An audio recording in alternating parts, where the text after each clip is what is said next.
పశ్చిమ గోదావరి జిల్లా భీమవరం మున్సిపాలిటీ మంచినీటిని ఉండి నియోజకవర్గంలోని విసా కోడేరు గ్రామానికి పైప్ లైన్ ద్వారా తరలించడంపై భీమవరం వైఎస్ఆర్సీపీ నాయకులు భగ్గుమన్నారు. ఎమ్మెల్యే పులపర్తి రామాంజనేయులు మంచినీటి తరలింపుపై సమాధానం చెప్పాలని వారు డిమాండ్ చేశారు.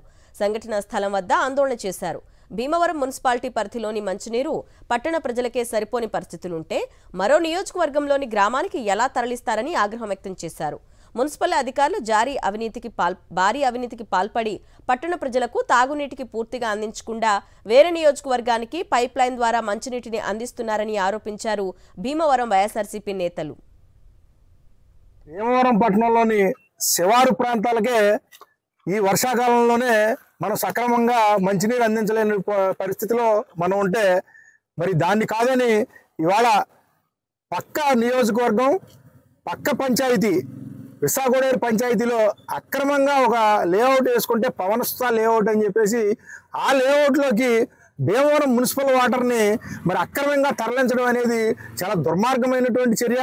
అందుచేత ఈ దుర్మార్గమైనటువంటి చర్యని తీవ్రంగా ఖండిస్తా ఉన్నాం ఒక భీమవరం పట్టణ పౌరుడిగా. ఎందుచేతనంటే ఇవాళ వేసవికాలం వస్తే మరి ఎవరికి కూడా ఒక్కొక్కసారి అయితే ఒక్కొక్క సందర్భాల్లో ఒంటిపూట కూడా భీమవరంలో నీళ్లు అందించేటువంటి పరిస్థితి.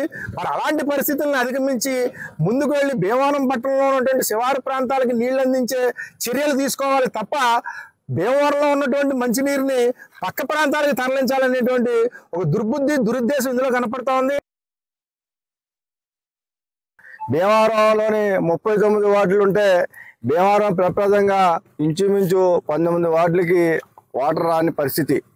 ఈ రోజున వర్షాకాలం అయినప్పటికీ కూడా భీమవరంలో ట్యాంక్ పక్కన ఉన్నటువంటి కొన్ని వార్డులకి వాటర్ వచ్చే పరిస్థితి లేదు.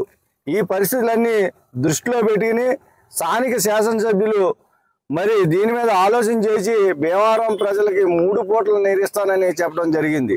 ఒక్క పూటకే నీరు టికానా లేని పరిస్థితి ఉంటే ఈ రోజున నాన్ లేఅవుట్కి సంబంధించిన విశాఖోడేరు లేఅవుట్కి మంచినీరు ఏ రకంగా ఇస్తున్నారని కమిషనర్ గారిని మేము ప్రశ్నిస్తున్నాం.